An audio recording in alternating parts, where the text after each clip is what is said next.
অন্তর্বর্তীকালীন সরকার গঠিত হয়েছে বেশ অনেক দিন হয়ে গিয়েছে।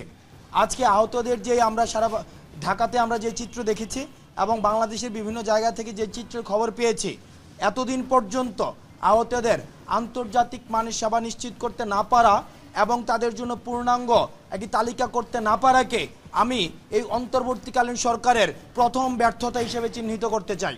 কারণ এই অন্তর্বর্তীকালীন সরকারের উচিত ছিল শুরুতেই এসে যারা আহত হয়েছে এবং শহীদ হয়েছে তাদের জন্য আমাদের যেটাকে আমরা বলি ওয়ান স্পট যে সলিউশন, অনশট যে সলিউশন, এই অনশট সলিউশন নিশ্চিত করা। কিন্তু আমরা সেই জায়গায় দেখেছি আজকের এই দিনে দাঁড়িয়েও আমরা পূর্ণাঙ্গ আহতদের কোনো লিস্ট পাইনি, পূর্ণাঙ্গ যারা শহীদ হয়েছে তাদের লিস্ট পাইনি। আমরা ছাত্রদের জায়গা থেকে আমরা অক্লান্ত পরিশ্রম করে যাচ্ছি, কিন্তু একটা বিষয় মনে করে দিতে চাই, আমাদের কিন্তু কোনো অথরিটি নেই। এই যে আপনারা যে দেখছেন ট্রাফিক পুলিশ নিয়ন্ত্রণ করছে শিক্ষার্থীরা, বা আমরা বিভিন্ন হসপিটালে ছুটে যাচ্ছি, বিভিন্ন ধরনের আইনশৃঙ্খলা পরিস্থিতিকে স্বাভাবিক করার চেষ্টা করছি, এটি কিন্তু পুরোটাই হচ্ছে স্বেচ্ছাসেবীমূলক একটি কাজ। এখানে কোনো ধরনের আমাদের পলিটিক্যাল অথরিটি নেই, আমাদের আইনগত কোনো অথরিটি নেই। সেই জায়গা থেকে এই গভর্নমেন্টের কাজকে ত্বরান্বিত করার জন্য আমরা আমাদের জায়গা থেকে চেষ্টা করছি।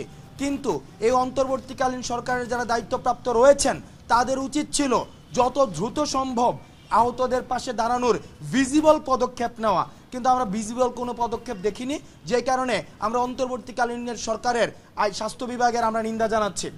আরএফএল ওয়ারড্রপ, প্রিয় সব পোশাক যত্নে থাকবে আরএফএল ওয়ারড্রপে। আরেকটি বিষয়, এই সম্পূরক একটি বিষয়, সেটি হচ্ছে আমাদের এই যে সমন্বয়ক এবং সহসমন্বয়ক নিয়ে বিভিন্ন ধরনের আলাপ আলোচনা হচ্ছে বিভিন্ন জায়গায়। আমরা স্পষ্ট করে বলতে চাই, আপনারা যারা গণমাধ্যম কর্মী রয়েছেন ঢাকা কেন্দ্রিক আমাদের বিভিন্ন যারা সমন্বয়ক এবং সহসমন্বয়ক রয়েছেন, আপনারা দেখতে পাচ্ছেন তাদের কি সারাদিন কি অক্লান্ত পরিশ্রম করছে। আপনারা যদি দেখেন কেউ সমন্বয়ক এবং সহসমন্বয়ক নামে বিশেষ কোনো সুযোগ সুবিধা কোথাও চাচ্ছে, আপনাদের সাথে বিশেষ কোনো সম্পর্ক তৈরি করার চেষ্টা করছে, বা সরকারের কোনো প্রশাসনে গিয়ে বিশেষ কোনো সুযোগ সুবিধা চাচ্ছে, আপনারা তাদের আইনের হাতে সোপর্দ করুন। কারণ আমাদের কোনো এজেন্সি নেই, লেজিটিমেসি নেই যে আমরা কোনো বিশেষ সুযোগ সুবিধা আমরা দাবি করব। এবং পরিশেষে আমরা অন্তর্বর্তীকালীন সরকারকে আমরা বলতে চাই, আপনারা আজকে অন্তর্বর্তীকালীন সরকার হয়েছেন এই আহত যারা হয়েছে, শহীদ যারা হয়েছে তাদের বিনিময়ে। সুতরাং অন্যান্য পলিসি রিফরমেশনের আগে, অন্যান্য পলিসি অ্যাডপশনের আগে আপনাদের প্রথম এবং প্রধান কাজ হচ্ছে তাদের বিষয়টি দ্রুততম সময়ের মধ্যে আপনার সমাধান করা এবং আহত পরিবারদের পাশে দাঁড়ানো। কারণ আমরা দেখেছি একমাত্র উপার্জনক্ষম ব্যক্তি উনি আহত হয়ে পড়ে আছেন বা নিহত হয়েছেন। সুতরাং আমরা আর অ্যাসপাইরেশনাল স্পিচ শুনতে চাই না, বড় বড় গল্প শুনতে চাই না, এটা করে ফেলবো সেটা করে ফেলবো শুনতে চাই না, ব্লেমিং গেম আমরা শুনতে চাই না। দোষ এর ঘাড়ে ওর ঘাড়ে চাপানো, আওয়ামী জামাত বিএনপি ফেসিবাদের উপরে দোষ চাপানোর যে ব্লেমিং ট্যাগিংয়ের যে বিষয়টি, সেটি আর আমরা শুনতে চাই না।